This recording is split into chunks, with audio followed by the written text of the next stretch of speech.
దేవుని యొక్క సన్నిధానంలో దేవుని వాక్యాన్ని ధ్యానించుకోవడానికి దేవుడు మనకి ఇచ్చిన ఈ కృపను బట్టి దేవునికి వందనాలు. ప్రార్థనతో ఈ యొక్క కూటాన్ని మనం ప్రారంభం చేసుకుందాం. మహాపరిశుద్ధుడా, ప్రేమ కలిగిన పరలోకపు తండ్రి, నీ ఘనమైన, నీ మహోన్నతమైన, నీ ఉన్నతమైన నామానికి వందనాలు. మమ్మల్ని మీరు ప్రేమించి, దీవించి, ఆశీర్వదించి మా జీవితాలలో మీరు దయచేసిన మరొక మంగళవారాన్ని బట్టి నేను స్తుతిస్తున్నా. సంఘాన్ని మీరు దీవించి మరి మా తండ్రి మరి నీ యొక్క వాక్యాన్ని నేర్చుకోవటానికి ఒక ప్రత్యేక దినాన్ని మేము మా ప్రభా మరి ప్రత్యేకపరచుకొని ఆ దినంలో నీ వాక్యాన్ని సరైన రీతిగా మేము మా ప్రభా మరి నాయన నేర్చుకోవటానికి మీరు మాకు ఇస్తున్న ఈ ఆధిక్యతను బట్టి నేను స్తుతిస్తున్నాం. ఎంతోమందికి ఉన్న ఈ యొక్క భాగ్యాన్ని మరి మా తండ్రి లేని భాగ్యాన్ని మీరు మాకు దయచేశారు నాయన, అందును బట్టి నేను స్తుతిస్తున్నాను. కానీ మీరు మాతో పాటు ఉండండి, మా జీవితాలలో మీరుండి మా జీవితాలలో కావలసిన నీ కృపను, నీ కాపుదలను భద్రత ఇస్తున్నందుకు నీకు వందనాలు. ఆయా రీతులుగా మరి మా ప్రభా కొంచెం అనానుకూలంగా ఉన్న వాతావరణం అనానుకూలంగా ఉన్న నీ సన్నిధిలో ఉండగలగటానికి బిడ్డలు వచ్చి ఉంటుండగా వారిని దీవించి ఆశీర్వదించండి. మా ప్రభా మరి మీరు పరిశుద్ధ గ్రంథంలో ప్రతి మాట మా కొరకు రాశారని ఆ మాటలను మా ప్రభా మరి కొందరి జీవితాలను మా ముందు ఉంచి వారు చేసిన పనులను, వారు చేసిన పరిచర్యను, వారు చేసిన పాపాలను మా ముందు ఉంచి మమ్మను గద్దించి మా జీవితాలలో అలాంటి జీవితాలు జీవించకుండా జాగ్రత్త పడటానికి మీరు పరిశుద్ధమైన గ్రంథాన్ని రాసి ఉంచారనైనా, అందును బట్టి నేను స్తుతిస్తున్నాను. మరి మా తండ్రి సంఘాన్ని దీవించండి, సంఘంలో ఉన్న ప్రతి విధమైన అనానుకూల పరిస్థితులను దూరపరచండి. మా ప్రభా నీ యొక్క శ్రేష్టమైన కార్యాలు జరుగుతుంటుండగా అనేక రీతులుగా మరి మా ప్రభా మరి సాతాను మమ్మను బంధిస్తూ మమ్మను పీడిస్తూ అనేక రీతులుగా మా ప్రభా మరి మేము చేస్తున్న కార్యాలకు అడ్డు తగులుతూ ఉంటుండగా మీరే సైతాను శక్తులను మీరు దూరపరిచి నీ యొక్క కార్యాలను సరైన రీతిగా జరిగించగలగడానికి నీ సహాయము మాకు ఇవ్వండి. నూతనంగా ఎన్నుకోబడిన మా ప్రభా ఎగ్జిక్యూటివ్ కమిటీ వారిని, అరుణ్ గారిని, అతని బృందాన్ని మీరు దీవించి ఆశీర్వదించండి. మరి మా ప్రభా ప్రతివారు సమర్పణతో నీ యొక్క ఆలయంలో ఉండాలన్న మా ప్రభా మరి ఆ యొక్క అపేక్షతో వాళ్ళు రాగలగటానికి సహాయం చేయండి. ఈ సాయంకాల సమయంలో మరొకసారి దినవృత్తాంతము గ్రంథం, 2వ దినవృత్తాంతము గ్రంథమును మేము ధ్యానించబోతున్నాం. మరి మా ప్రభా దానికి ముందు మరి మా నాయన మా సెక్రటరీ గారు కొద్ది మాటలు నిన్ను గురించి తన సాక్ష్యాన్ని చెప్పాలని ఆశపడుతూ ఉంటుండగా ఆ సమయాన్ని వారికి ఇస్తున్నాం. మా ప్రభా మేము నిలబడినప్పుడు నీ యొక్క సన్నిధి దూత మాతో ఉంచి మాకు కావలసిన బలాన్ని దయచేసి సరైన రీతిగా మరి మా తండ్రి మా సాక్ష్యములను సరైన రీతిగా చెప్పగలగడానికి సహాయం చేయమని, ఈ సాయంకాలం ఇంకనూ రావాల్సిన వారిని తీసుకొని రమ్మని, నీ కృపలతో మమ్మల్ని దీవించమని, ఈ సాయంకాలపు దీవెనలో ఆశీర్వాదాలు మాకు మెండుగా నిండుగా దయచేయమని యేసు నామమున అడిగి వేడుకుంటున్నాం మా పరమ తండ్రి, ఆమెన్. మరి ప్రతి మంగళవారం మరి పెద్దలు కొద్దిపాటి సమయాన్ని వారి సాక్ష్యం కానీ, వారు దేవుని వాక్యం కానీ, వారి దేవుని మాటలు కానీ చెప్పడానికి కొంచెం సమయం ఇస్తున్నాం. ఈ సమయాన్ని మన సెక్రటరీ గారు సంతోష్ కుమార్ గారికి ఈ సమయాన్ని ఇస్తున్నాం.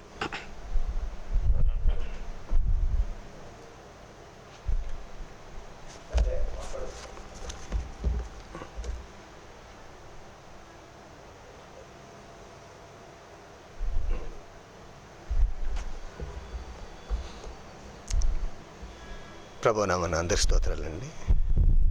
చిన్న ప్రార్థన చేసుకుందాం. ప్రేమగల మా పలుకు తండ్రి గొప్ప నామ స్తోత్రం నాయన.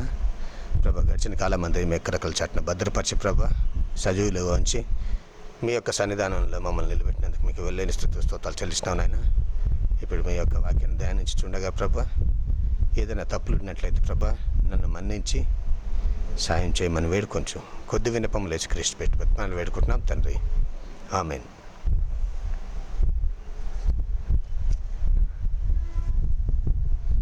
కీర్తనల గ్రంథం 20వ అధ్యాయం.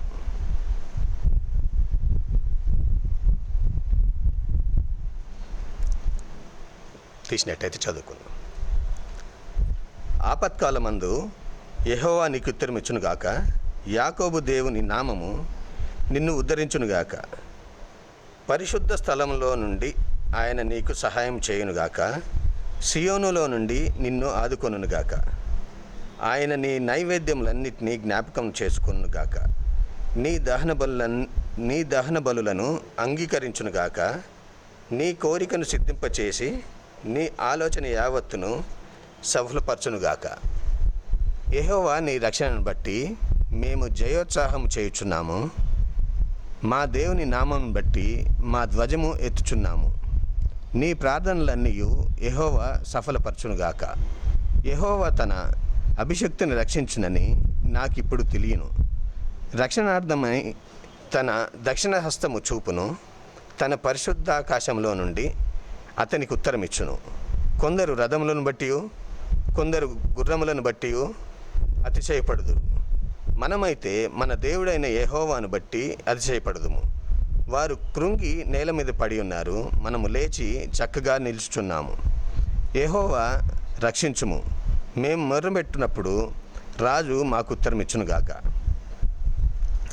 ప్రియమైన సంగమా, మొదటి వచనం, ఆపత్కాలమందు యెహోవా ఉత్తరం ఇచ్చునుగాక, యాకోబు దేవుని నామము నిన్ను ఉద్ధరించునుగాక, పరిశుద్ధ స్థలంలో నుండి ఆయన నీకు సహాయం చేయునుగాక. మనము మనుషులం. దేవుని యందు నమ్మిక ఉంచి నమ్మకముగా ఉన్నట్లయితే మనం ఏది అడిగినను ఆయన కాదనడు. మనం మనస్ఫూర్తిగా నిబద్ధతతో కృతజ్ఞత కలిగి దేవుడిని మనం ఏదైనా అడిగినట్లయితే ఎంతో సహాయం చేయగలుగుతాడు. మన పర్సనల్ లైఫ్లో కూడా, నా లైఫ్లో అయితే ఎంత పెద్ద ఆపద వచ్చినా కానీ దేవుడు ఆయన ముందు మోకరించి ప్రార్థన చేసినప్పుడు, అది ఎంత పెద్ద ఆపద నాకు తెలియకుండానే అది సైలెంట్గా దేవుడు నా నుండి తీసివేసి నాకు నెమ్మదిని ఎన్నోసార్లు కలిగించాడు. రీసెంట్గా నా కూతురు విషయంలో కూడా చాలా టెన్షన్ పడ్డాను. ఆ టెన్షన్ అంతటి తీసేసి నాకు నచ్చిన కాలేజీ దగ్గరలో అమ్మాయికి కూడా అనుగ్రహించి దేవుడు నాకు ఎంతో గొప్ప ధన్యతనిచ్చాడు. అలాగనే కొంతమంది అందరూ ప్రార్థన చేస్తారు. వాళ్ళల్లో కొంతమందికి దేవుడు సమాధానం ఇవ్వలేడు. ఎందుకు? అది 3వ వచనం చదువుకుందాం. ఆయన నీ నైవేద్యములన్నిటినీ జ్ఞాపకం చేసుకొనుగాక, నీ దహన బలులను అంగీకరించునుగాక. నైవేద్యములంటే మనము దేవుని యందు నమ్మిక ఉంచి దేవుని సంఘంలో మనము శ్రద్ధగా పనిచేసి నమ్మకంగా పనిచేయడము, అలాగనే దశమ భాగాలు ఇవ్వడము, దాంట్లో మనం పర్ఫెక్ట్గా ఉన్నట్లయితే దేవుడు తప్పకుండా మన మొర ఆలకించి మనకి ఖచ్చితంగా సాయం చేస్తాడని నేను నమ్ముచున్నాను. అలాగనే ఈ నైవేద్యంలోనే ఇది దగ్గరికి వచ్చినప్పుడు మనకి బైబిల్లోనే ఉంది. ఆదికాండము 4వ అధ్యాయము, ఒక్కసారి నాతో పాటు రండి.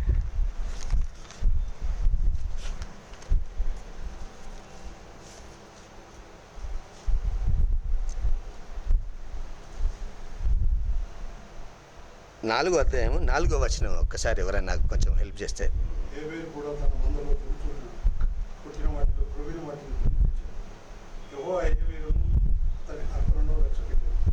కయీనును అతని అర్పణను ఆయన లక్ష్య పెట్టలేదు. కాబట్టి కయీనుకు మిక్కిలి కోపం వచ్చి అతడు తన ముఖము చిన్నపుచ్చుకున్నదా, యెహోవా కయీనుతో నీకు కోపమేలా, ముఖము చిన్నపుచ్చుకున్న నీవు సత్క్రియ చేసిన ఎడల తల ఎత్తుకున్నవా? సత్క్రియ చేయని ఎడల నా వాకిట పాపము ఉంచును, నీ ఎడల దానికి పంచదు, నీవు దాన్ని ఎదురు. చాలు. ఇప్పుడు ముందుగా చదువుకున్నట్లు అందరూ ప్రార్థన చేస్తారు, వారిలో కొంతమందికే వస్తుంది. ఇక్కడ మెయిన్ ఇక్కడ ఏంటంటే సత్క్రియ. దేవుని యందు మనం అడుగునప్పుడు మనం సత్క్రియ చొప్పున మంచిగా ఉండి, సత్క్రియ అంటే మన మంచి పనులు మంచిగా ఉండి దేవుని అడిగితే ఖచ్చితంగా మన కార్యము సిద్ధింపజేస్తాడు. అలాగనే కయీను హేబేలు విషయంలో చూసినప్పుడు కూడా కయీను అర్పణను దేవుడు అంగీకరించలేకపోయాడు, హేబేలు అర్పణను అంగీకరించగలిగాడు. అంటే అతని ప్రవర్తనను బట్టి దేవుడు అతని అర్పణను అంగీకరించి అతనికి ధన్యతనిచ్చాడు. మళ్ళీ ఒకసారి కీర్తనలు 23వ వచనం ఒక్కసారి నాకు సహాయం చేయండి.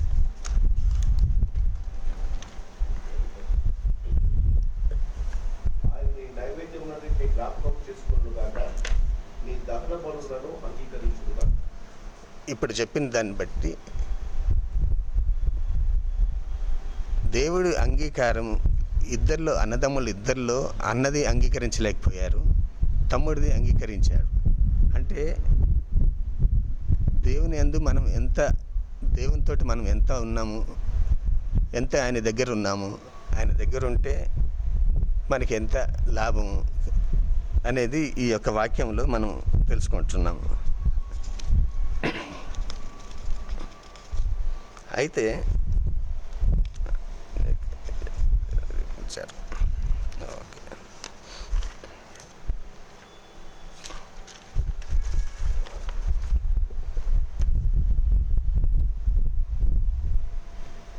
నీవు ఎప్పుడైనా నమ్మకంగా దేవుణ్ణి అడగడానికి మీరు సహకరిస్తే దేవుడు మీ యొక్క నమ్మకాన్ని తీసివేయకుండా ఖచ్చితంగా మీరు అడిగినది ఖచ్చితంగా ఆయన ఇచ్చేస్తాడు, అనుగ్రహిస్తాడు. ఆ అనుగ్రహించడానికి నాలుగవ వచనం నుంచి 6వ వచనం దాకా ఒక్కసారి చదివండి.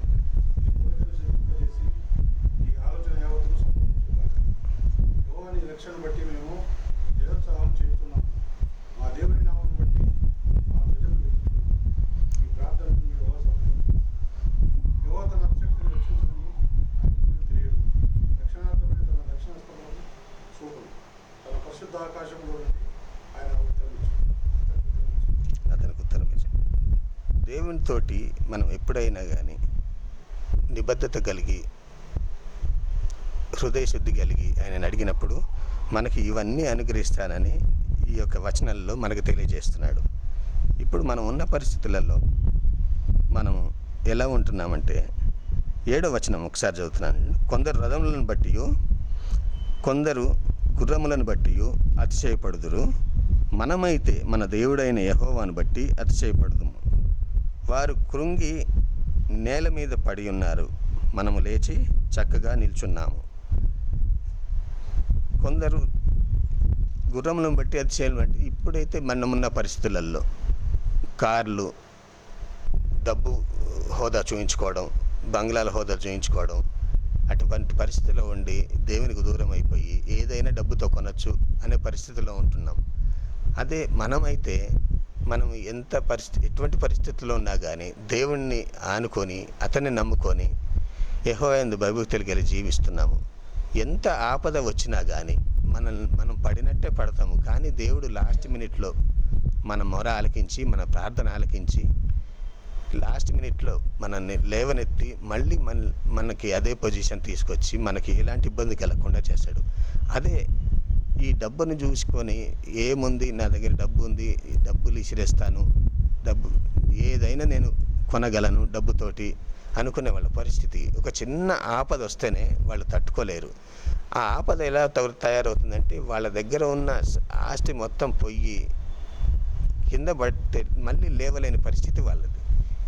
వాళ్ళు ఏదైతే డబ్బు చూసుకొని మేము డబ్బుతోటి ఏదైనా కొనగలుగుతాము అనుకున్న వాళ్ళు ఆ డబ్బే మొత్తం దేవుడు తీసేసినప్పుడు వాళ్ళ పరిస్థితి ఎలా ఉంటుంది? అదే మనమైతే దేవుని నమ్ముకొని ఉన్నాం కాబట్టి మనం ఖచ్చితంగా దేవుడు మనకి నెమ్మది కలిగి చేసి మళ్ళీ మనల్ని పైకి లేవనెత్తాడు. ఇప్పుడున్న పరిస్థితుల్లో అది ఈ యొక్క వాక్యం వల్ల మనకి ఇది కలుగుతుంది. వారు కృంగి నేల మీద పడినను, 8వ వచనం చూడండి. వారు కృంగి నేల మీద పడి ఉన్నారు, మనము లేచి చక్కగా నిల్చున్నాము. యెహోవా రక్షించుము, మేము మొర్ర పెట్టినప్పుడు రాజు మాకు ఉత్తరమిచ్చునుగాక. వాళ్ళు కుంగిపోయి పడిపోయినప్పుడు వాళ్ళకి ఉత్తరం ఇచ్చే వాళ్ళు ఎవరు లేరు. మనకు ఒక ఆపద రాగానే మహా అంటే మనం ఒక 24 అవర్స్ ఆలోచనతోటి, భయంతో ఉంటాం. ఏదన్నా కానీ, ఎంత పెద్ద ఆపదన్నా కానీ దేవుడు నాకున్నాడు అని చెప్పి మనం ఒక్కసారి మోకరిల్లి మనస్ఫూర్తిగా మనం కానీ ప్రార్థన చేసుకుంటే మనల్ని తప్పకుండా దేవుడు లేవనెత్తుతాడని ఈ ఒక్క 20వ అధ్యాయంలో దేవుడు మనకి తెలియజేస్తున్నాడు. దీని అంతటికీ ఓవరాల్గా మనకి కంక్లూజన్ ఇక్కడ ఏమి ఇస్తున్నాడంటే, సామెతల గ్రంథము 3వ అధ్యాయము 5వ వచనం ఒక్కసారి ఆరనన్న గారు చదువుతారు.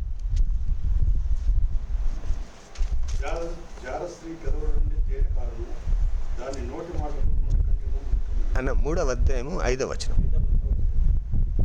నీ స్వబుద్ధిని ఆధారం చేసుకొనక నీ పూర్ణ హృదయంతో యెహోవా యందు నమ్మకం చాలా నీ స్వబుద్ధిని ఆధారం చేసుకొనక, మనము ఎంత తెలివిగల వాళ్ళమైనా మనము దేవునితోటి ఉండి ఆయనని అడగకుండా మనం ఏదైనా చేసినట్లయితే అది ఎట్టి పరిస్థితుల్లో అది సక్సెస్ కాదు. ఏదైనా సరే ఆయనని ఆధారం చేసుకొని మనం ఉన్నట్లయితే మనకు దేవుడు విజయం కలుగజేస్తాడు.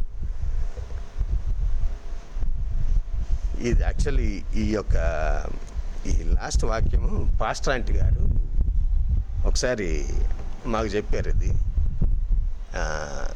దాన్ని బేస్ చేసుకొని ఇది లాస్ట్లో ఈ ఒక కీర్తనలు ఇది చెప్పాలని అనుకున్నాను.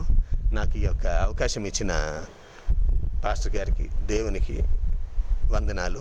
అలాగనే ఇప్పుడు నేను చెప్పిన దాంట్లో ఏదైనా తప్పు ఉన్నట్లయితే పెద్దలుగా నన్ను మన్నించమని వేడుకుంటున్నాను. ఎందుకంటే ఇదే నా ఫస్ట్ టైము. ఎప్పుడు నేను అసలు ఇక్కడ దాకా వచ్చి నేను చదివింది లేదు. Thank you very much.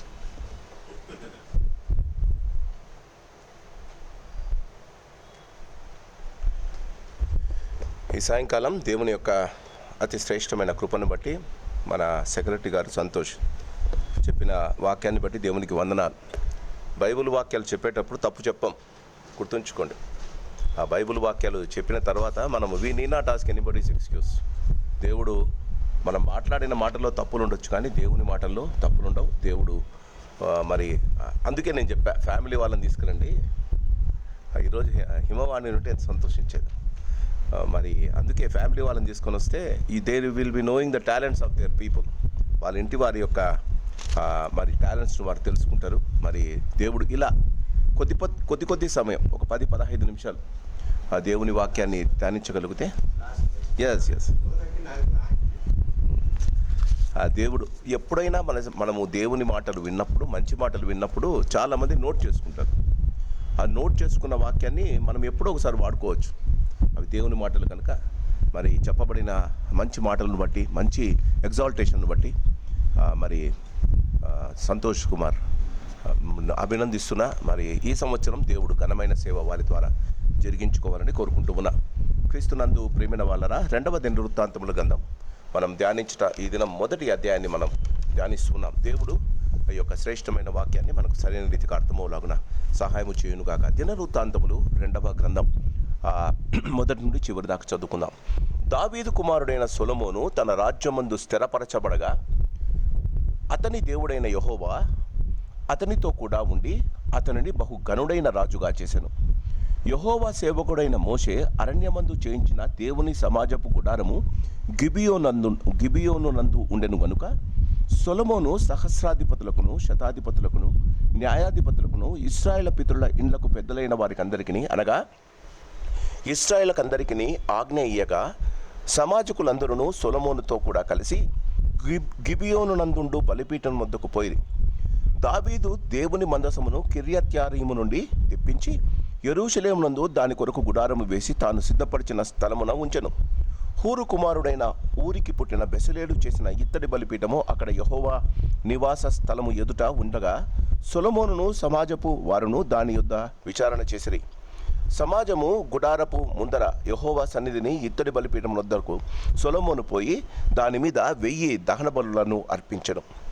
ఆ రాత్రి యందు దేవుడు సొలొమోనునకు ప్రత్యక్షమై, నేను నీకు ఏమి ఇయ్యగోరుదునో దానిని అడుగుమని సెలవీయగా సొలొమోను దేవునితో ఇలాగు మనవి చేసెను, నీవు నా తండ్రి అయిన దావీదు ఎడల బహుగా కృప చూపి అతని స్థానమందు నన్ను రాజుగా నియమించి ఉన్నావు గనుక దేవా యెహోవా, నీవు నా తండ్రి అయిన దావీదునకు చేసిన వాగ్దానమును స్థిరపరచుము. నేల ధూళి అంత విస్తారమైన జనము మీద నీవు నన్ను రాజుగా నియమించున్నావు. నీవు ఈ గొప్ప జనమునకు న్యాయము తీర్చగల శక్తిగల వాడవు. నేను ఈ జనుల మధ్యను ఉండి కార్యములను చక్కపెట్టున్నట్లు తగిన జ్ఞానము, తెలివిని నాకు దయచేయము. అందుకు దేవుడు సొలొమోనుతో ఇలాగు సెలవిచ్చెను, నీవు ఈ ప్రకారము యోచించుకొని ఐశ్వర్యమునైనను, సొమ్మునైనను, ఘనతనైనను, నీ శత్రువుల ప్రాణమైనను, దీర్ఘాయువునైనను అడగక నేను నిన్ను వారి మీద రాజుగా నియమించిన నా జనులకు న్యాయము తీర్చున్నట్టు తగిన జ్ఞానమును, తెలివిని అడిగి ఉన్నావు. కాబట్టి జ్ఞానమును, తెలివియు నీకు ఇవ్వబడును. నీకన్నా ముందుగా నున్న రాజులకైనను నీ తరువాత వచ్చు రాజులకైనను కలుగని ఐశ్వర్యమును సొమ్మును ఘనతను నీకు ఇచ్చేదను అని చెప్పాను. పిమ్మట సొలొమోను గిబియోనులో నుండి సమాజపు గుడారము ఎదుటనున్న బలిపీఠమును విడిచి యెరూషలేమునకు వచ్చి ఇశ్రాయేలును ఏలుచుండెను. సొలొమోను రథములను గుర్రపు రౌతులను సమకూర్చుకొనెను.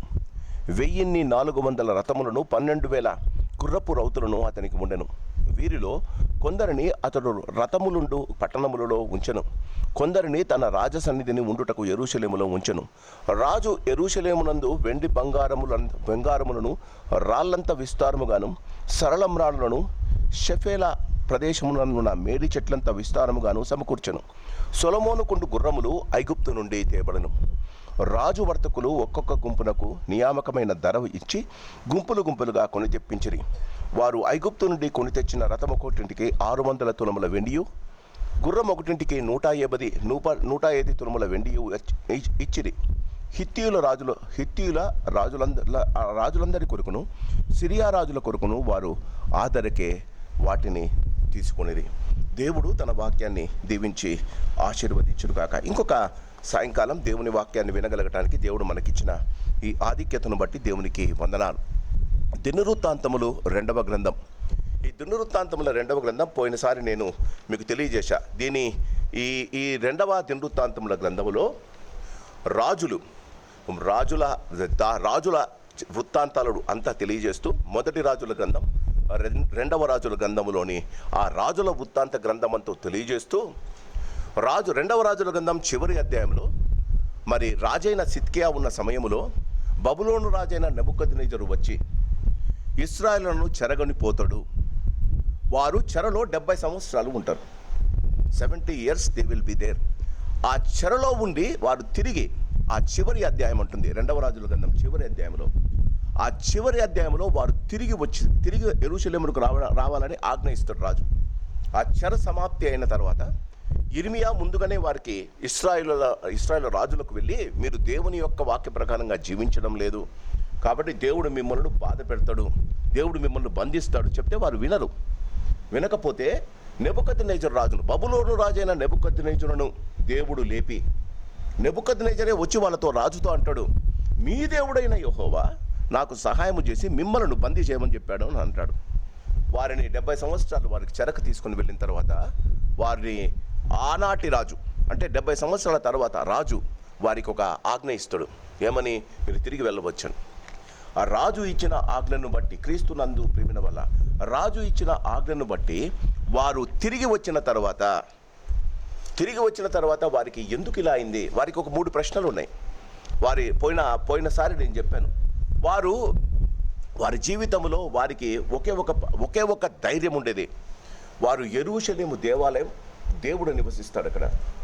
యెరూషలేము దేవాలయంలో దేవుడు నివసిస్తాడు. ఆ దేవుడు నివసించే ఆ స్థలము వారి ఎవరు కూడా దాన్ని నాశనము చెయ్యరు అని అంటారు. కానీ 24వ మత్తయి సువార్త మనం గమనిస్తే యేసు ప్రభుల వారు ఆ శిష్యులు ఆయనకు అది చూపించి అంటారు. అప్పటికి 2వసారి కట్టబడింది. 2వసారి కట్టబడిన యెరూషలేము దేవాలయం చూపించి, ఆ యెరూషలేము దేవాలయంలో ఎంత సుందరంగా ఉంది దేవాలయం అని అంటారు. అప్పుడు యేసుప్రభు అంటాడు, రాళ్ళ మీద రాళ్ళు లేకుండా అది పడద్రోయబడుతుంది. క్రీస్తునందు ప్రేమిన వాళ్ళరా, మొదటి యెరూషలేము దేవాలయం సొలొమోను కట్టిన దాన్ని నెబుకద్నెజరు రాజు వచ్చి నాశనం చేశాడు. దాన్ని తిరిగి నెహెమ్యా కాలంలో వారు ఆ యొక్క పట్టణాన్ని కట్టుకున్నారు. ఎజ్రా నెహెమ్యా కాలంలో. అది రెండవ యెరూషలేము పట్టణం, 2వ యెరూషలేము దేవాలయం. ఆ 2వ యెరూషలేము దేవాలయము యేసు ప్రభు చనిపోయిన తర్వాత 2వ హేరోదు ఉన్నప్పుడు అప్పుడు దాన్ని తిరిగి పడగొట్టారు. శత్రువులు వచ్చి దాన్ని పడగొట్టారు. ఇప్పుడు బైబిల్ ప్రకారంగా యెరూషలేము దేవాలయం 3వసారి కట్టబడాలి. 3వసారి కట్టబడానికి ఇశ్రాయేలు జనాంగం 3వసారి ఈ దేవాలయం కట్టడానికి కావలసిన సరుకులని సమకూర్చుకున్నారు. ప్రపంచంలో 3 ఎర్రని పెయ్యలు ఉన్నాయట, రెడ్ బుల్స్, ఎర్రని పెయ్యలు. ఇశ్రాయేలీలు వందల వేల లక్షల రూపాయలు పెట్టి దాన్ని ఇశ్రాయేల్ దేశానికి తీసుకొని పోయారు. ఆ పెయ్యలను పెంచుతున్నారు. ఆ పెయ్యలు ఒక సమయానికి వచ్చిన తర్వాత ఆ పెయ్యలను చంపి, పెయ్య అంటే తెలుసు కదా, అంటే యంగ్ బుల్, ఎర్రని పెయ్య అంటే రెడ్ బుల్. ఆ ఎర్రని పెయ్య ప్రకటన గ్రంథంలో చాలా క్లియర్గా ఉంది. ఎర్రని పెయ్యను చంపి ఆ రక్తము ద్వారా, ఆ రక్తముతో ఆ స్థలాన్ని పరిశుద్ధపరిచి యెరూషలేము దేవాన్ని కడతారు.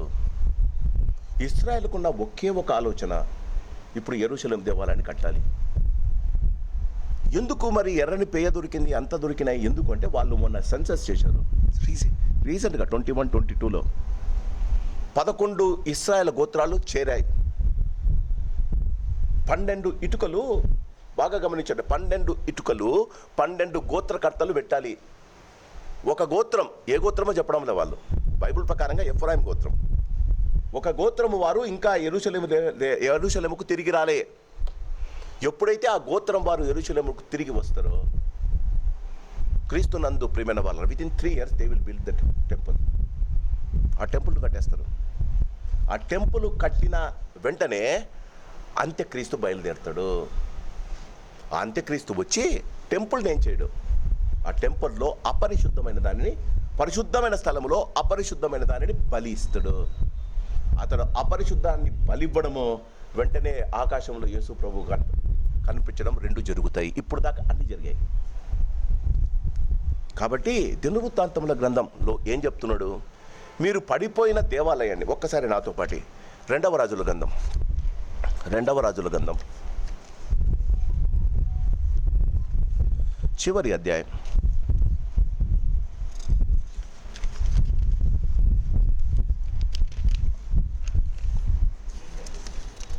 2వ రాజుల గ్రంథం చివరి అధ్యాయం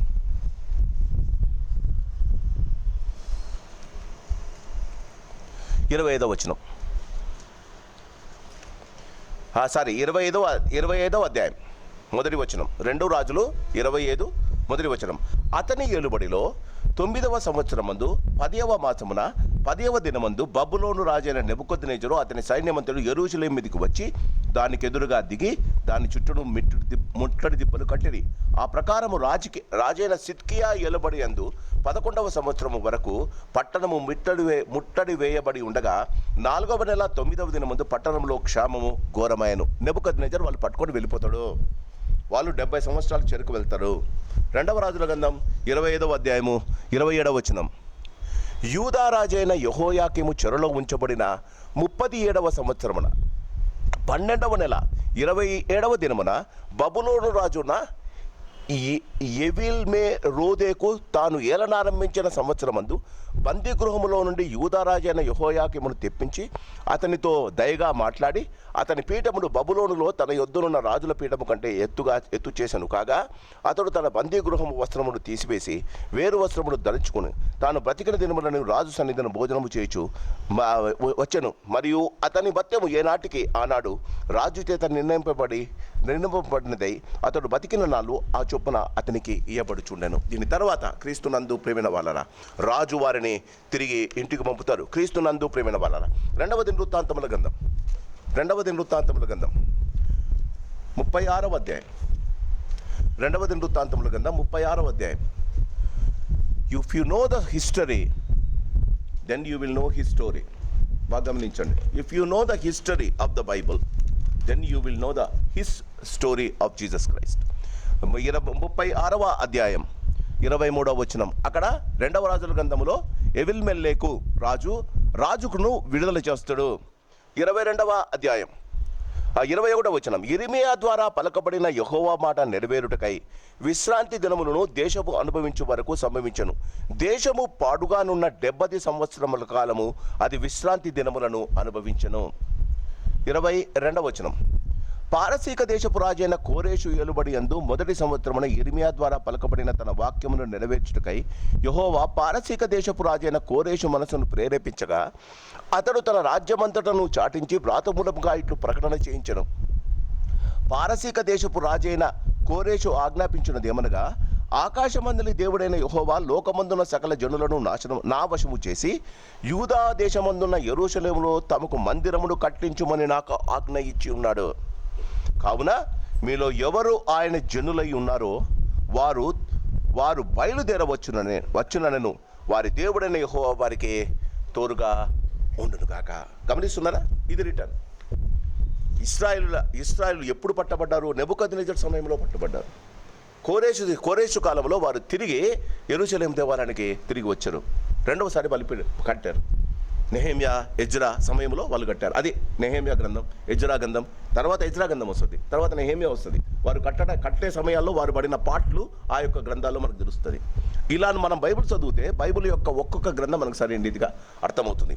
ఈ రెండవ దినవృత్తాంతముల గ్రంథములో ఈ కోరేషు ఇచ్చిన ప్రమాణం ప్రకారంగా వాళ్ళు రిటర్న్ వస్తున్నారు. రిటర్న్ వచ్చినప్పుడు ఇశ్రాయేలుకు ఒక ఆలోచన, యెరూషలేము దేవాలయం ఎందుకు పడగొట్టబడింది? యెరూషలేము ఇశ్రాయేలు దేవుడైన యెహోవా మాట తప్పని దేవుడు మమ్మల్ని ఎందుకు వదిలిపెట్టాడు? మూడవది, మా ఫ్యూచర్ ఏంటి? ఈ 3 ప్రశ్నలు. ఈ 3 ప్రశ్నలకు జవాబు దినవృత్తాంతముల గ్రంథం 2వ అధ్యాయం. మొదటిది, ఇశ్రాయేలుల యెరూషలేము పట్టణము, యెరూషలేము దేవాలయం ఎందుకు పాడుపోయిందో దానికి కారణం మీరే, నేను కాదు అంటాడు దేవుడు. మీ పాపము మిమ్మల్ని తనిమి పట్టుకుందే. మీ పాపము వల్ల నేను చెప్పిన మాటలకు, నీకు లాస్ట్ టైం నేను చెప్పా, బోధ, బంధం, బాధ. నీవు దేవుని బోధకు నీవు వినకపోతే, ఎంతోమంది ప్రవక్తలను పంపాడు.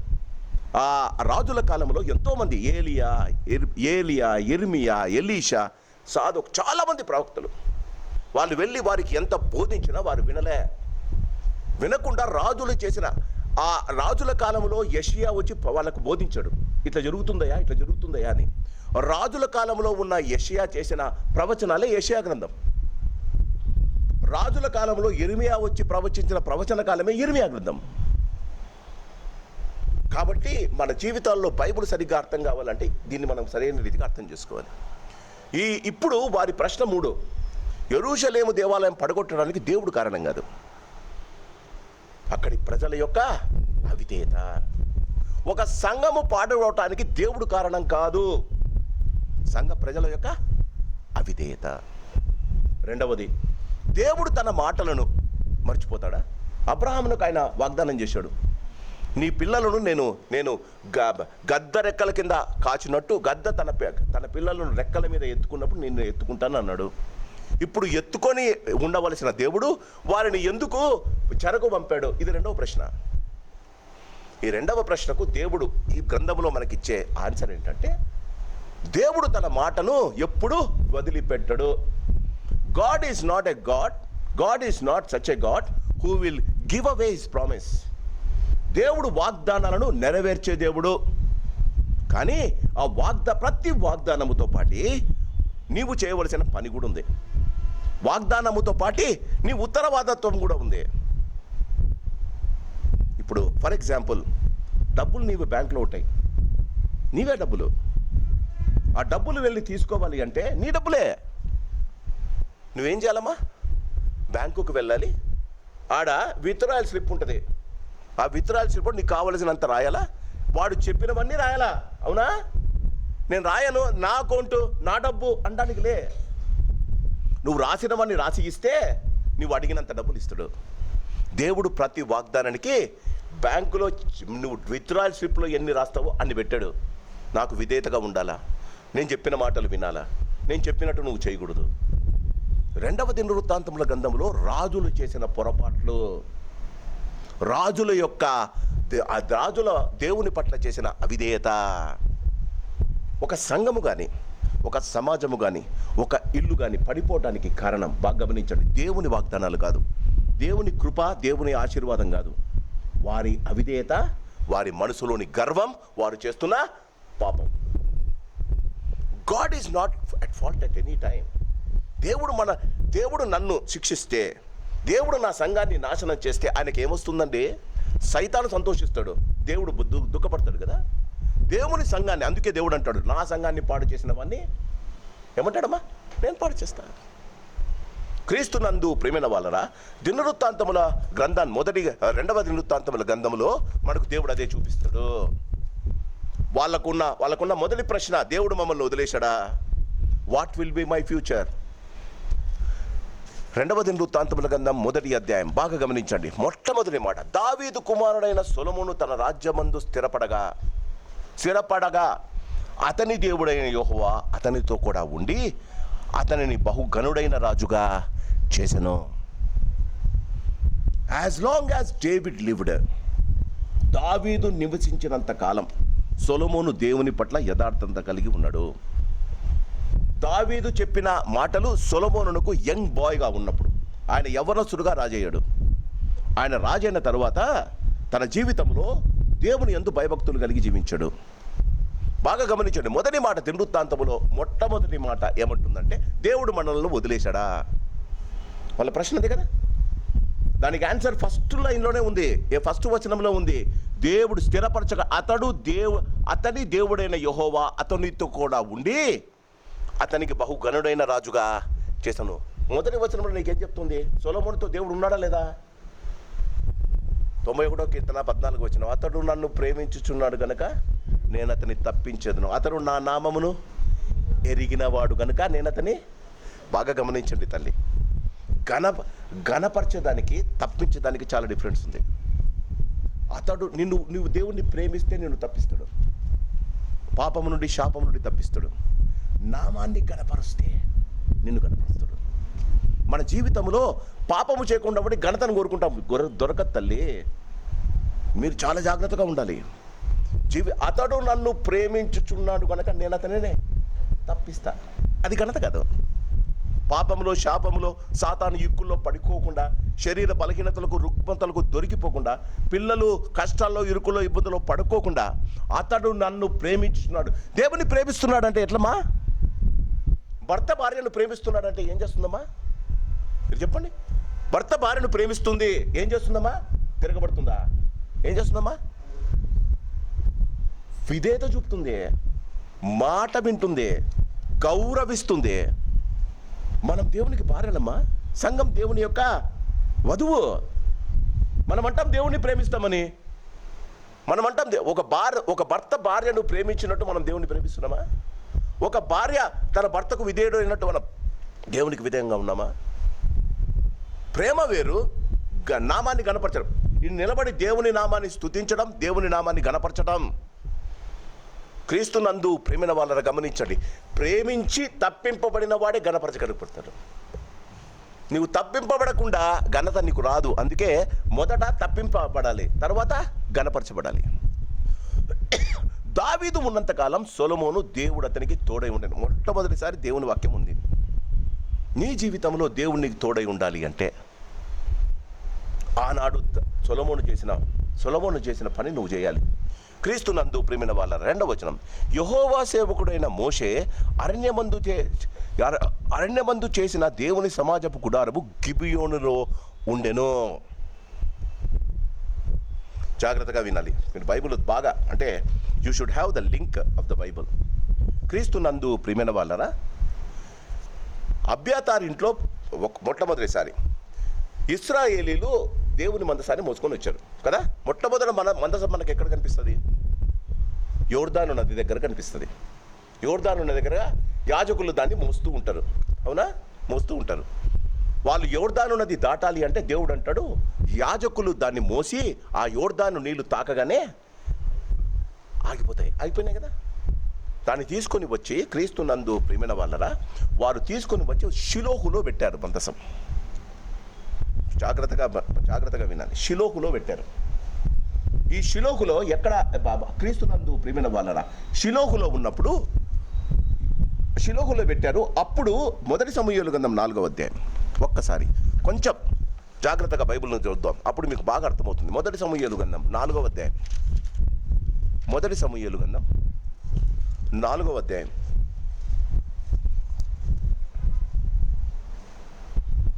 మొదటి సమూయేలు గ్రంథం 4వ అధ్యాయం. ఇశ్రాయేలీలు ఫిలిస్తీన్లతో యుద్ధానికి వెళ్ళారు. 4వ అధ్యాయంలో మొదటి సమూయేలు 4.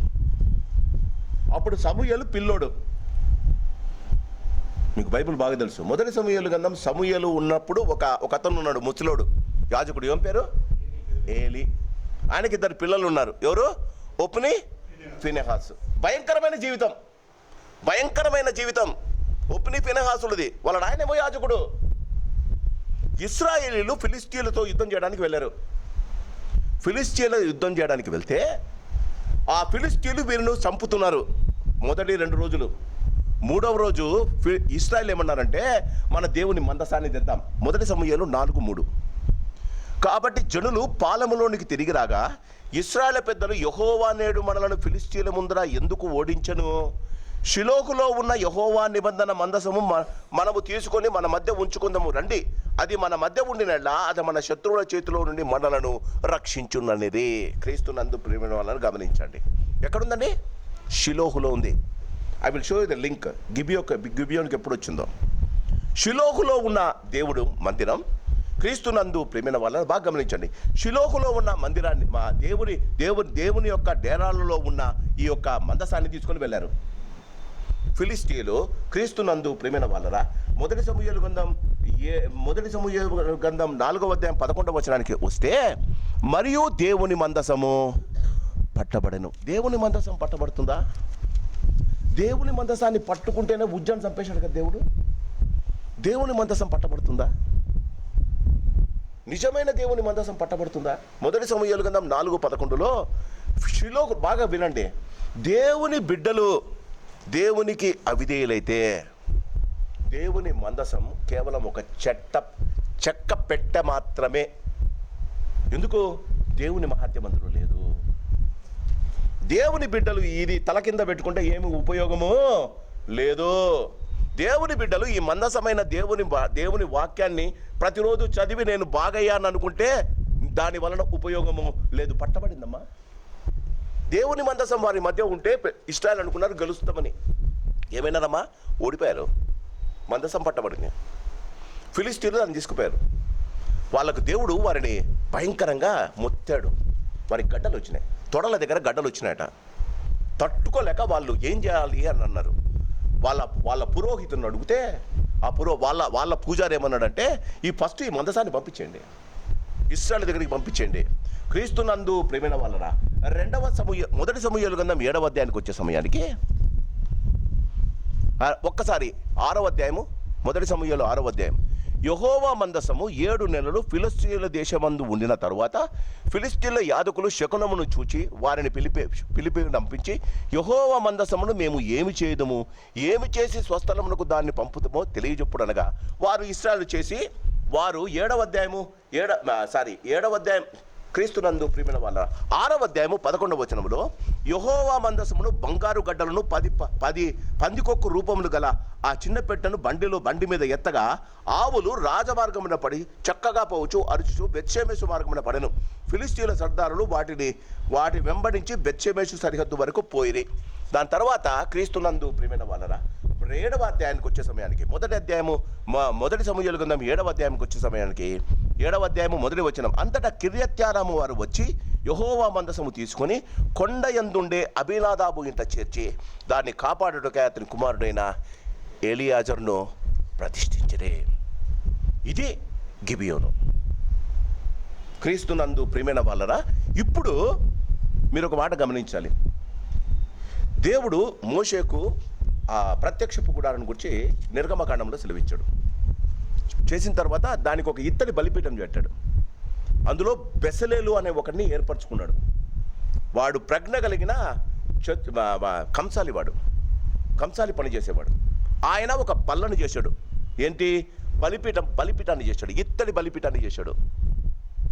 ఈ ఇత్తడి బలిపీఠం గిబియోనులో ఉంది. ఇత్తడి బలిపీఠం గిబియోనులో ఉంది. ఆ గిబియోనులో ఉన్న ఆ మందసాన్ని క్రీస్తునందు ప్రియమైన వాళ్ళరా అక్కడ మోషే చేసిన గుడారం కూడా ఉంది. మీరు ఒక్కసారి 1 దినవృత్తాంతముల గ్రంథం 1 దినవృత్తాంతముల గ్రంథం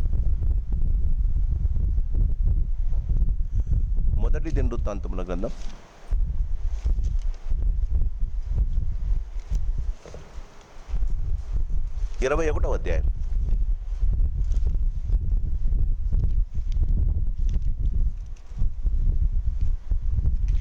1 దినవృత్తాంతముల గ్రంథం 21వ అధ్యాయము 28వ వచనం. యెబూసీయుడైన ఒర్నాను కళ్ళమునందు యెహోవానకు ప్రత్యక్షమిచ్చనని దావీదు తెలుసుకొని అచ్చటనే బలి అర్పించెను.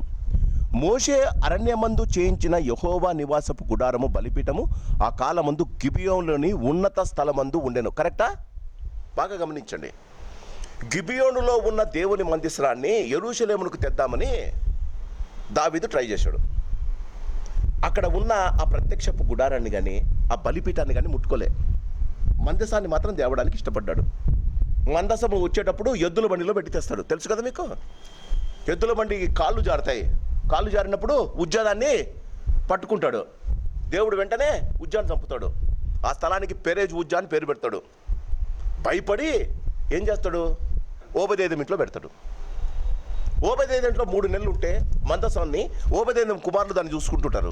ఓబదేదం 3 నెలలు బాగా దేవుడు అతన్ని ఆశీర్వదించారని ఓబదేదం ఇంటిలో ఉన్న మందసాన్ని తిరిగి ఆయన వచ్చి లేవీలను తీసుకొని వచ్చి లేవీ భుజాల మీద దాన్ని ఎక్కించి దాన్ని మరి తీసుకొని వెళ్తాడు. ఎక్కడికి తీసుకొని వెళ్తాడు? యెరూషలేముకు తీసుకొని వెళ్తాడు. ఎక్కడ యెరూషలేములో వర్ణాను కల్లమైన భాగంలో యెరూషలేములో యెరూషలేములో ఒక దేవునికి ఒక గుడారం వేశాడు. తను వచ్చి ఆ యెరూషలేం గుడారంలో పెట్టాడు. గిబియోనులో ఉన్న మందసాన్ని తీసుకొచ్చాను, కానీ గిబియోనులో ఉన్న ఆ యొక్క డేరాను కానీ ఆ యొక్క గిబియోనులో ఇత్తడి బెసలేలు చేసిన ఇత్తడి బలిపీఠం కానీ అక్కడే ఉంది. కానీ అక్కడికి పోవాలంటే భయం ఉంది దావీదుకు. నా మాటలుగా మీరు చూడండి, మొదటి దినవృత్తాంతముల గ్రంథం 21వ అధ్యాయం.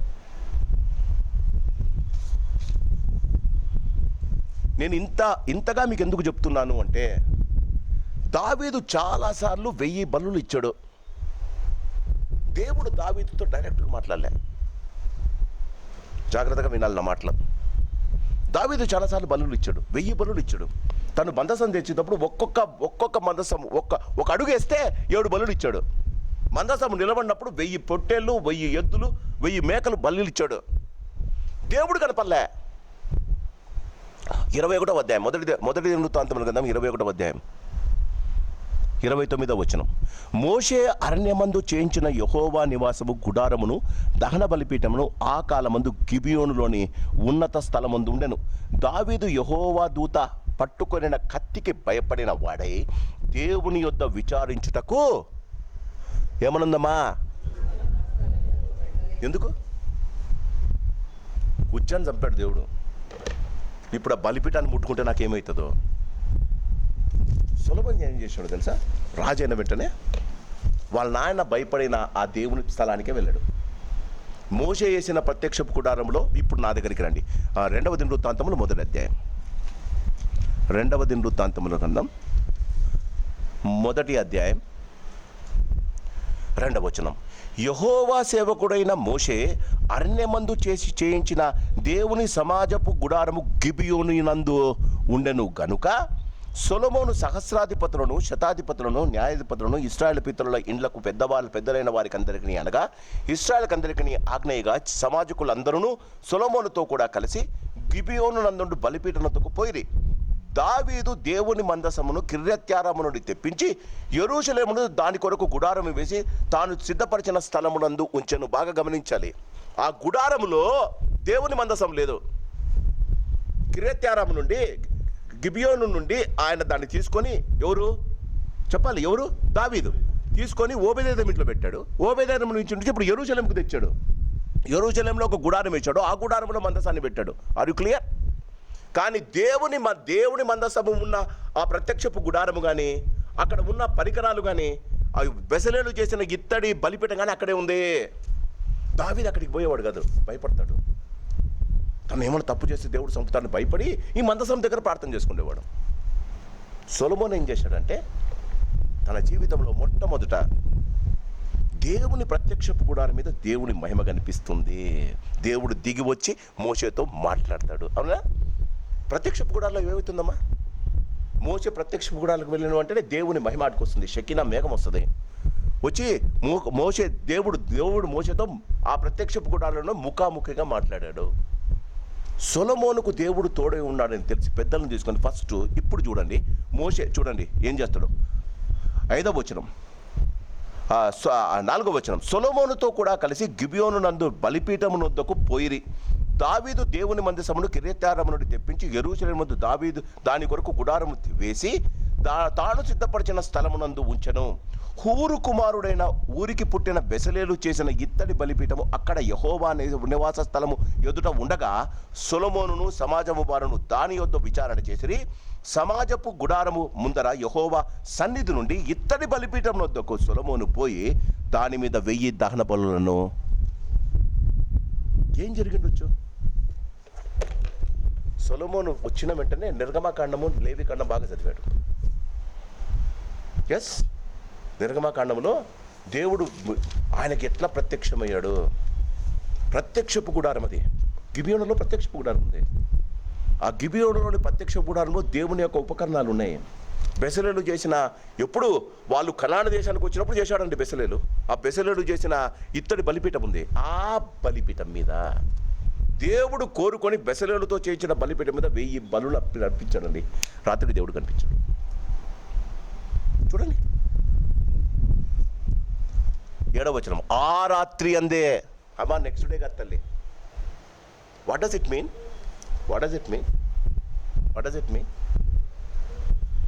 దేవుని వాక్య ప్రకారంగా ఒక పొల్లు ఇటు అటు పోకుండా దావీదు ఎప్పుడు ఈ యొక్క బలిపీఠం మీద, బెసలేలు చేసిన ఇత్తడి బలిపీఠం మీద ఆయన ఏం చేయలేదు. నేను చర్చిలో ఒకసారి చెప్పిన, నేను ప్రెసిడెంట్గా, నేను ఓసిపిఎం కన్వీనర్గా ఉన్నప్పుడు ఒక అతను వచ్చి స్థలాన్ని ఇచ్చాడని, నేను సామెతల గ్రంథం 3వ అధ్యాయమును ఒక సంఘంలో ప్రకటించేటప్పుడు ఆయన విని తన యొక్క స్థలాన్ని 100 దాని ఏమంటారు స్క్వేర్ యార్డ్స్, గజాలు సంఘానికి ఇచ్చాడు. ఇక్కడ ఒక ఎక్సలెంట్ సంఘం కట్టా. ఆయనను ఒక 2 months బ్యాక్ కలిసా. ఆయన అమెరికాలో సెటిల్ అయ్యాడు. మొన్న వచ్చాడు. ఆయనతో మాట్లాడి ఆయనతో చెప్పి, మంచిగా అయింది బ్రదర్ సంఘం అంటే, సంఘం ఏమో బ్రదర్, అమెరికా దేశంలో 8 ఎకరాల స్థలంలో నేను ఇల్లు కట్టించుకున్నాను బ్రదర్. 100 గజాలు ఇచ్చాడు దేవునికి. బైబిల్లో ఏముంది తెలుసా? ఒక్కసారి సామెతల గ్రంథం 3వ అధ్యాయం, నేను ఆ రోజు చేసిన ప్రసంగం, సామెతల గ్రంథం 3వ అధ్యాయం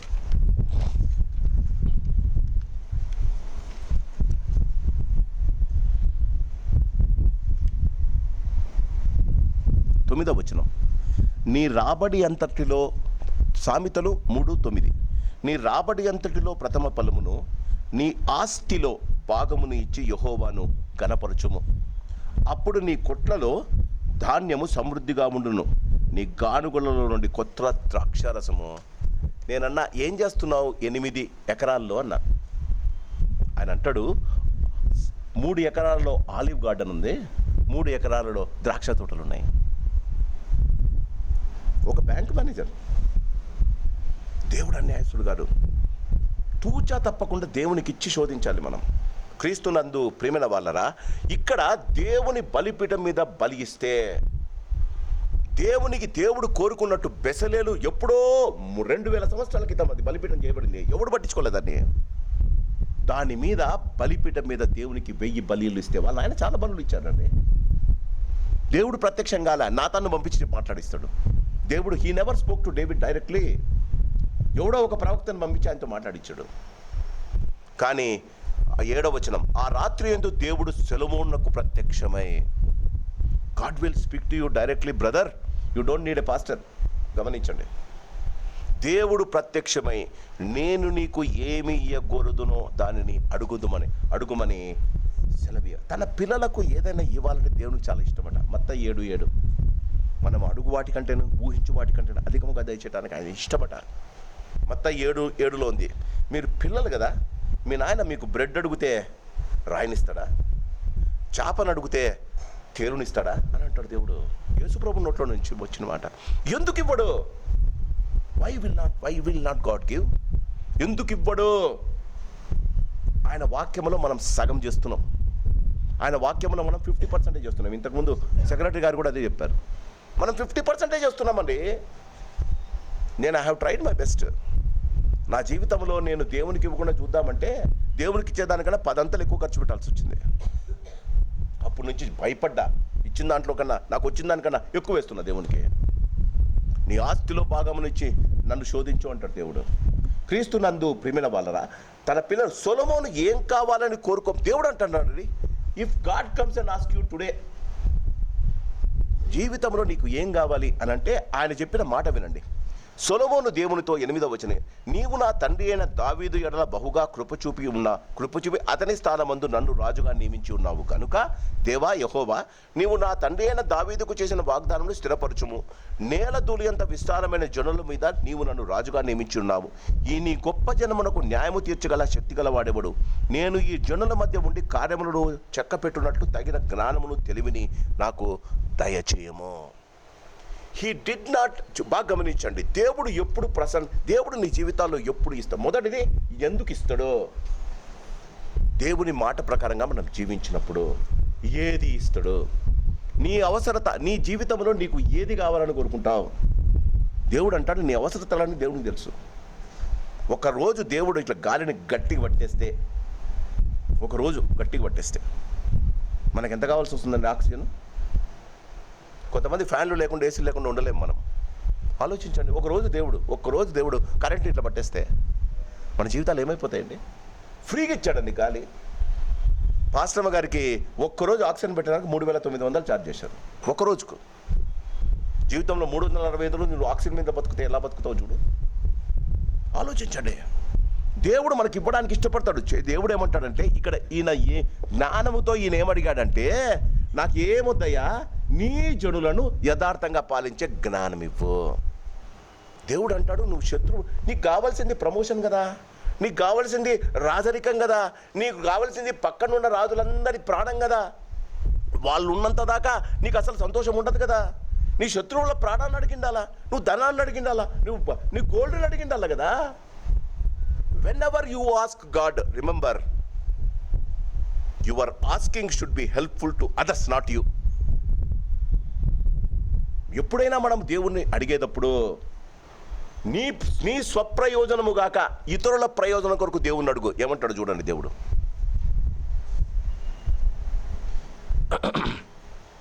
11వ వచనం, అందుకు దేవుడు సొలొమోనుతో ఇలాగు సెలవిచ్చెను, నీవు ఈ ప్రకారం యోచించుకొని ఐశ్వర్యమునైనను సొమ్మునైనను ఘనతనైనను నీ శత్రువుల ప్రాణమైనను దీర్ఘావునైనను, ఇది పర్సనల్గా ఆయనకు కావాల్సింది. ఐశ్వర్యం, డబ్బు కావాలా నీకు? రెండవది ఘనత కావాలా? రెండవది నీ రాజు కాబట్టి శత్రువుల ప్రాణం కావాలా? నాలుగవది దీర్ఘాయువు కావాలా? క్రీస్తునందు ప్రియమైన వాళ్ళ అడుగక నేను నిన్ను వారి మీద రాజుగా నియమించిన నా జనులకు న్యాయము తీర్చుటకు తగిన జ్ఞానము తెలివిని అడిగి ఉన్నాము కాబట్టి జ్ఞానమును తెలివియు నీకు ఇవ్వబడును. నీకన్నా ముందుగా ఉన్న రాజులకైనను నీ తర్వాత వచ్చు రాజులకైనా కలిగిన ఐశ్వర్యము సొమ్మును ఘనతను నీకు ఇచ్చేదాను. చూడండి, ఆయన అడిగింది ప్రజల మేలు. దేవుడు అంటాడు నీ మేలు నేను చూసుకుంటా. ప్రార్థనలో పరిస్థితులు బాగా గమనించండి. మొదట మన జీవితాల్లో మన పరిస్థితులు పక్కన పెట్టాలి.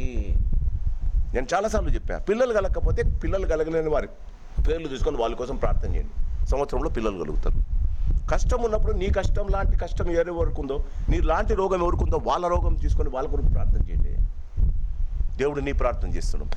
ఆయనకు కావాల్సింది ఐశ్వర్యము సొమ్ము ఘనత ఇతర రాజుల ప్రాణం అండి. చూడండి, పిమ్మట 11వ వచనం, పిమ్మట సొలొమోను గిబియోనులో నుండి సమాజపు గుడారం ఎదుటిన్న బలిపీఠము విడిచి యెరూషలేమునకు వచ్చి ఇశ్రాయేలును ఏలుచుండెను. క్రీస్తునందు ప్రియమైన వాళ్ళరా, మొదటి 13 వచనాల్లో సొలొమోను దేవుని పట్ల చూపిన విధేయత, యథార్థత, దేవుని పట్ల ఉన్న భయభక్తులు బాగా గమనించండి.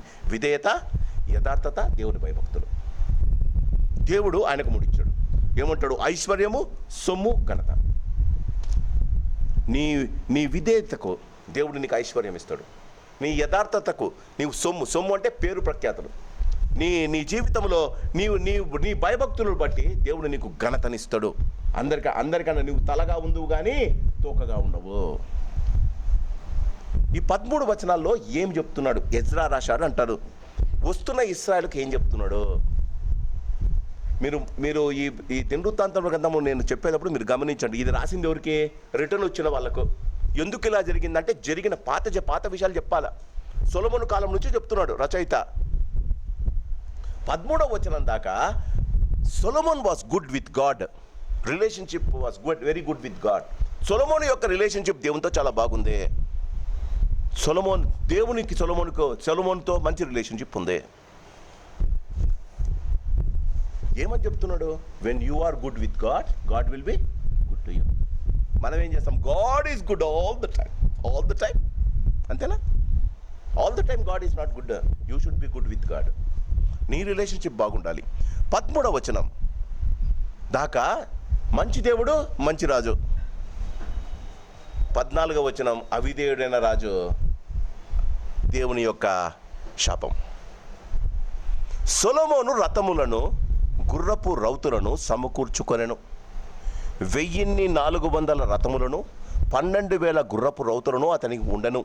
వీరిలో కొందరిని అతని రథములుండు పట్టణములో ఉంచెను, కొందరిని తన రాజసన్నిధిని ఉండుటకు యెరూషలేములో ఉంచెను. రాజు యెరూషలేమునందు వెండి బంగారమును రాళ్ళంత విస్తారముగాను, సరళమ్రాణులను షెఫేలా ప్రదేశమందను మేడి చెట్లంత విస్తారముగాను సమకూర్చెను. సొలొమోనునకుండు గుర్రములు ఐగుప్తుల నుండి తేబడెను.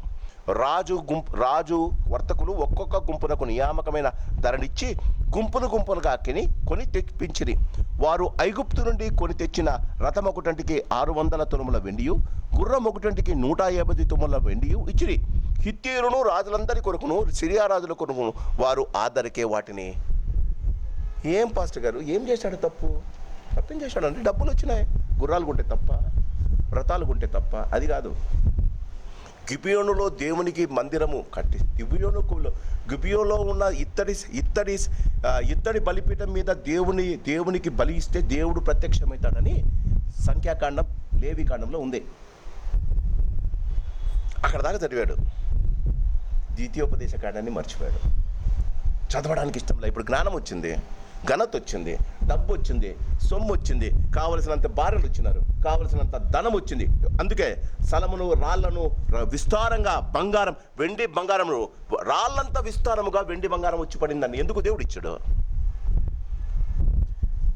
ద్వితీయోపదేశకాండం 17వ అధ్యాయం. ద్వితీయోపదేశకాండం 17వ అధ్యాయము. ఆదికాండం చదివాడండి సొలొమోను. ఆదికాండం చదివాడు. ఆదికాండంలో దేవుడు అనేవాడు ఉన్నాడని తెలుసుకున్నాడు.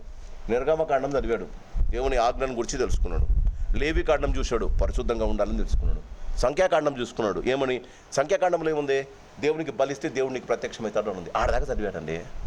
ఇంకెందుకు ద్వితీయోపదేశకాండం మనకు? ప్రతిరోజు నేను కీర్తన చదువుతున్నా కదా, 91 చదువుతున్నా, 23 చదువుతున్నా, 100 చదువుతున్నా. బైబిల్ ఎందుకు నాకు?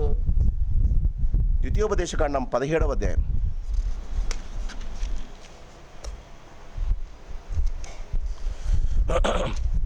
పద్నాలుగవ వచనం నుండి జాగ్రత్తగా వినండి. నీ దేవుడైన యెహోవా నీ కూర్చున్న దేశం, ఇంకా వాళ్ళకు దేశం రాలే, ఇంకా వాళ్ళు అరణ్యములో ఉన్నారు. ద్వితీయోపదేశకాండం అంటే ఎప్పుడండి? ఇంకా మోషే చచ్చిపోలే. మోషే చెప్తున్న మాటలు ఇవి. మోషే చనిపోకముందండి ఇశ్రాయేలుకు చెప్తున్నాడు. ఏమంటున్నాడు వినండి. నీ దేవుడైన యెహోవా నీకిచ్చిన దేశమును నీవు ప్రవేశించి దాన్ని స్వాధీనపరచుకొని అందులో నివసించి నా చుట్టూనున్న సమస్త జనుల వలె నా మీద రాజును నియమించుకుందున అనుకుని ఎడల నీ దేవుడైన యెహోవా ఏర్పరచుకున్న వారిని అవశ్యముగా నీ మీద రాజుగా నియమించుకున్నవలను. అదే చేశారు కదా.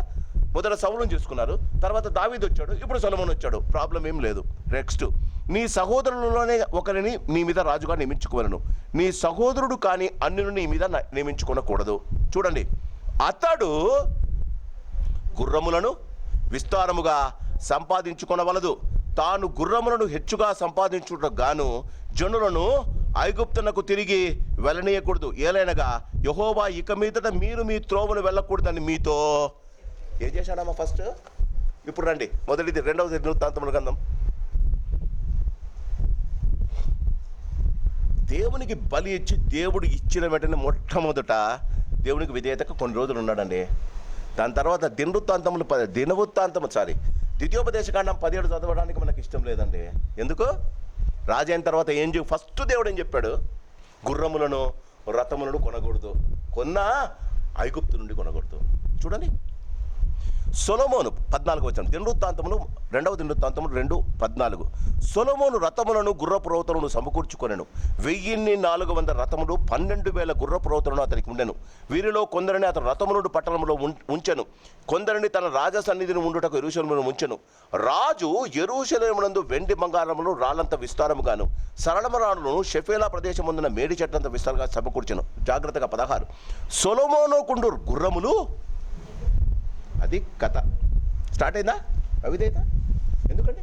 ఎందుకు చెప్పమ్మా సంధ్య? ఎందుకు? నీకు కావాల్సింది నువ్వు చదువుతావు.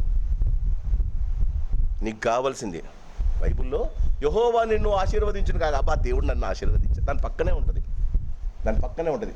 నా మాట వినకపోతే శాపం, అది నాకు వద్దు. సొలొమోను ప్రారంభమైంది. ఎందుకు చెప్తున్నాడు? తిరిగి వచ్చిన చెప్తున్నాడు, గాడ్ ఈస్ అట్ వర్క్. నీవు బాగుంటే మొదటిలో 13 వచనాల్లో అతడు దేవునితో బాగున్నాడు, దేవుడు అతన్ని ప్రేమించాడు. అతడు నా నామం నెరిగినవాడు, గిబియోనుకు వెళ్ళి దేవుని నామాన్ని గనపరిచాడు, దేవుడు అతనికి రాత్రే కనిపించేశాడండి.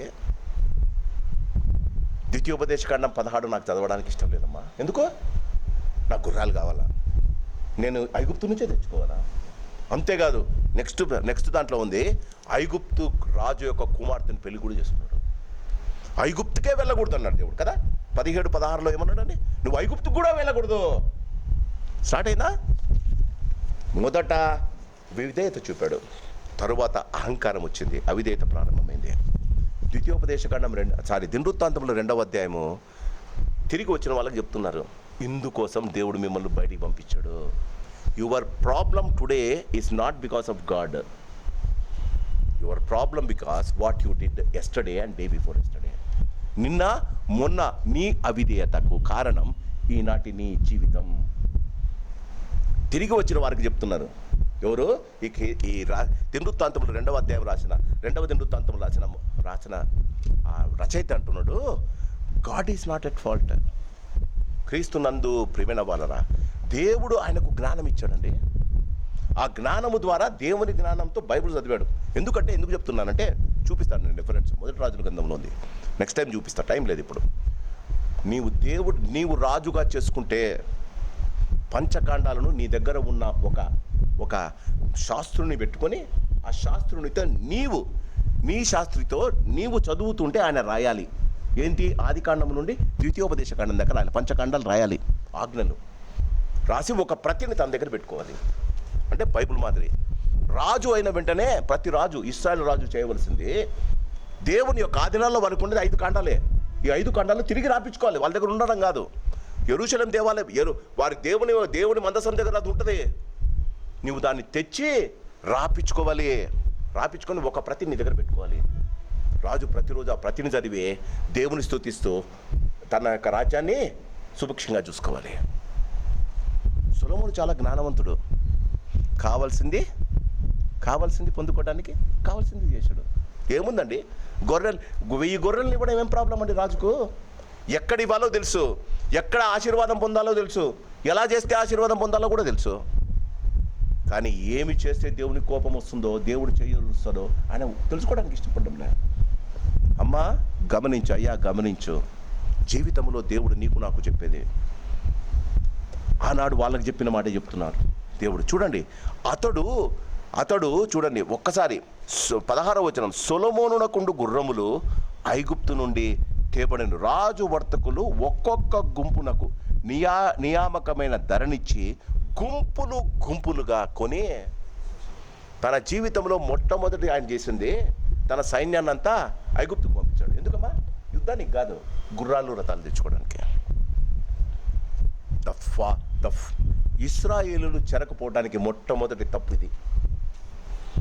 నీవు తిరిగి ఐగుప్తునకు వెళ్ళకూడదు. దీని సారాంశం. నీవు తిరిగి ఐగుప్తునకు వెళ్ళకూడదు. అది నేను శపించమైన దేశం. జీవితంలో దేవుడు మనల్ని రక్షించాడు. ఆయన ప్రేమ చేత, కృప చేత, ఆయన యేసు యొక్క రక్తం చేత మనల్ని కడిగి దేవుడు ఈ లోకంలో ఆయనకు బిడ్డలుగా మనల్ని చేసుకున్నాడు. ఐగుప్తు అంటే లోకం. ప్రతిసారి రక్షించిన దేవుని వైపు కాకుండా యెరూషలేం దేవాలయం ఉంది. వాళ్ళ నాయన ఏది జరిగినా దేవుని దగ్గరికి పోయి దేవుని వేడుకుంటాడు. దేవుని దగ్గరికి వెళ్ళి దేవునితో మాట్లాడతాడు. మందసం దగ్గర వెళ్ళి ఏ పోతును ధరించి దేవునితో మాట్లాడతాడు. రాజు ఐగుప్తునకు తిరిగి వెళ్ళాడు.